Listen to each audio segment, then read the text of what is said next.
દર્શક મિત્રો, હું છું પરમાર અનિશા. તમે જોઈ રહ્યા છો લોક સામના ન્યૂઝ. તો જોઈએ આજના સમાચાર અમરેલીથી અમારા રિપોર્ટર સતીશ રાઠોડ સાથે. સુરેન્દ્રનગર જિલ્લાના કોટ ગામે પીડિત ખેડૂતોની મુલાકાતે પહોંચેલા આમ આદમી પાર્ટીના ધારાસભ્ય ગોપાલ ઇટાલિયાએ ખેડૂતોના પ્રશ્નો, જમીન સંપાદન, વળતર અને વિકાસ પ્રોજેક્ટને લઈને સરકારની નીતિઓ પર ગંભીર સવાલો ઉઠાવ્યા છે. ગોપાલ ઇટાલિયાએ જણાવ્યું હતું કે ગામડાના લોકો અને ખેડૂતો જે સમસ્યાનો સામનો કરી રહ્યા છે તેની સંપૂર્ણ જાણકારી ગાંધીનગર સુધી પહોંચી ચૂકી છે. ખેડૂતો માત્ર વળતરની જ નહીં પરંતુ પોતાની જમીન અને અધિકારીઓની સુરક્ષા અંગે પણ ચિંતિત છે. તેમણે જણાવ્યું કે વીજ લાઇન, થાંભલા અને અન્ય વિકાસ પ્રોજેક્ટના કારણે ખેડૂતોની જમીન પર લાંબા ગાળાની અસર થાય છે.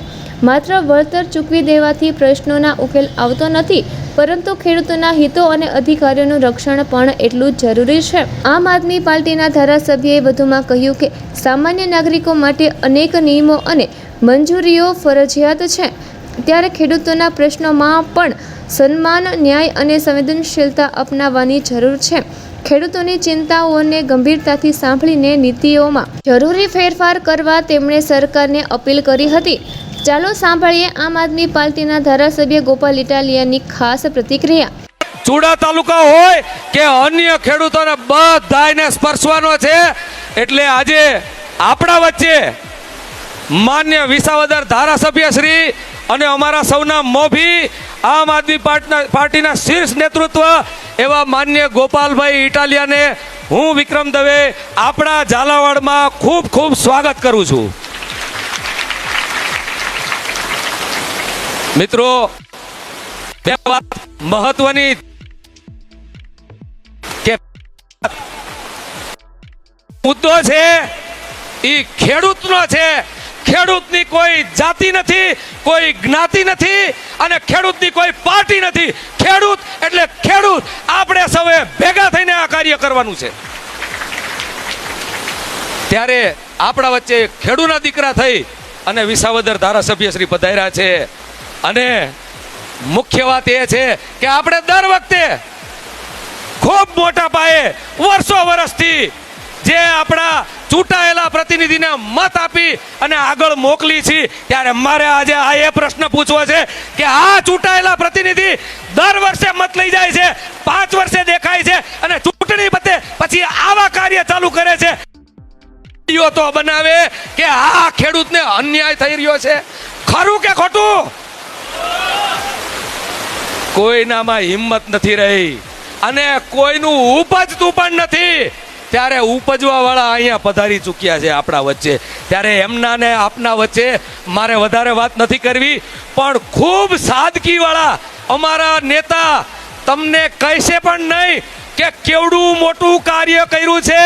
2026ના માર્ચમાં એક વિરોધ પક્ષના ધારાસભ્ય હોવા છતાં આ ખેડૂતોને ઇલેક્ટ્રિસિટીના થાંભલામાં વળતર નથી આપતું, એનો પ્રસ્તાવ ગુજરાત વિધાનસભામાં માર્ચ 2026માં માન્ય ગોપાલભાઈ ઇટાલિયાએ વળતર નથી મળતું, યોગ્ય નથી મળતું, એના માટે મૂકેલો છે. હજી વિચારણા ઉપર વિધાનસભાના ટેબલ ઉપર છે અને એની અંદર આપણા વળતરો, આપણા સંતાનો અને એની સંતાનોનું હિત જોવાનું ખૂબ મોટે પાયે એમણે વાત મૂકી છે. એટલે આપ સૌના વચ્ચે રીધા વગર હું માન્ય ગોપાલ ઇટાલિયાજીને દરખાસ્ત કરું છું. ભારત.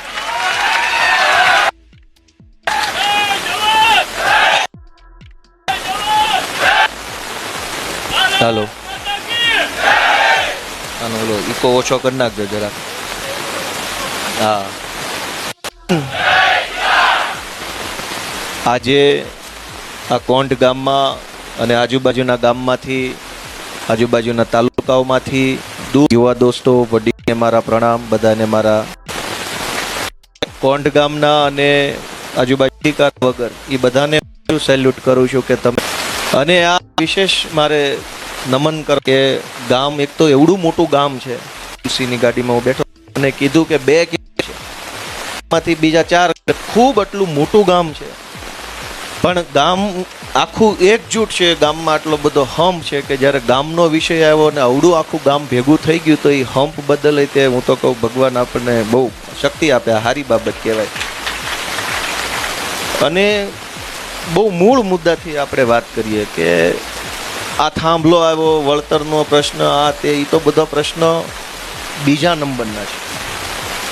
સૌથી મોટો પ્રશ્ન, હું હમણાં ફેબ્રુઆરી મહિનામાં બજેટ સત્રમાં ધારાસભ્ય તરીકે 1 મહિનો અંદર બેઠો.